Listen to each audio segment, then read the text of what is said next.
We're going to talk about some properties of definite integrals. Okay, I'm going to go through them and then we're going to work through this example together. So if you have a definite integral and the bounds are a to a, so the bounds are the same, well, you're not adding up anything, so it makes sense the definite integral is 0. If I give you a definite integral and you know what this value is, if you switch the bounds, they are opposite values. So if I tell you that the definite integral of some function is 5, and I ask you what's the definite integral of 3 to 1, then it would be negative 5. Okay?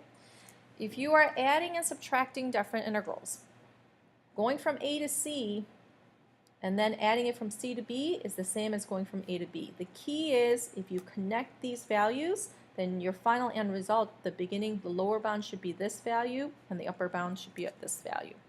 Okay? The last two are the same properties with derivatives and limits.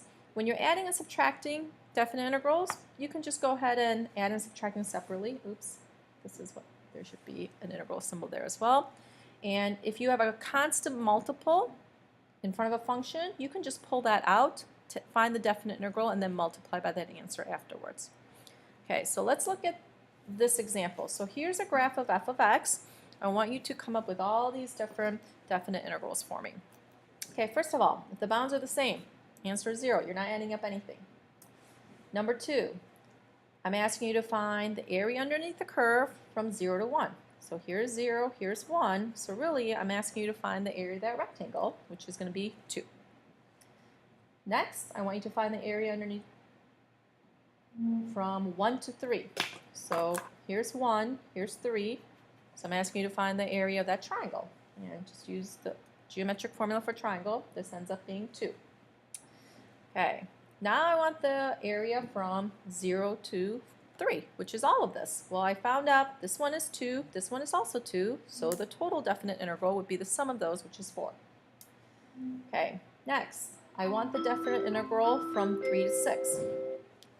There's my graph. Notice it is below the x-axis. So if it is below the x-axis, it is actually a negative value. It is only the area if the graph is above the x-axis. So we're going to find the area of the triangle, which is 1.5, but because it's below, it's a negative 1.5. Okay. Then I ask you to find the definite integral from 6 to 3. Just the bounds are changed, so this would be a positive 1.5. Okay. Next, go from 0 to negative 3. So I'm asking you to find the area underneath the curve of that. You're going to have to split this up into 2 separate pieces. Find the area of this little triangle here, and then also do this trapezoid and add them together. But then, do you notice that instead of going from, you're going from negative 3 to 0, do the triangle, do the trapezoid, your total area is 11. Okay. Next, we want the total from 0 to 10, but then it says to take the absolute value of it. Okay, so I'm going to do each of the pieces separately. So this piece we said above here is 4. This piece here is negative 1.5. We figured that out. This piece here is above the graph, so it's going to be positive. It's a half circle, pi r squared over 2. It ends up being 2 pi. So you're going to combine all these, but then it says after you find that definite integral, take the absolute value of your number. And if you do that, it's 2.5 plus 2 pi. This one, the difference here is you take the absolute value of the numbers after you do all of this. This one is saying you're going to make the function all be positive. So you're going to count this as positive because it's obviously above. This piece, instead of counting it as a negative 1.5, you're going to count it as a positive 1.5, and this is still positive. So your answer on this one would be 5.5 plus 2 pi.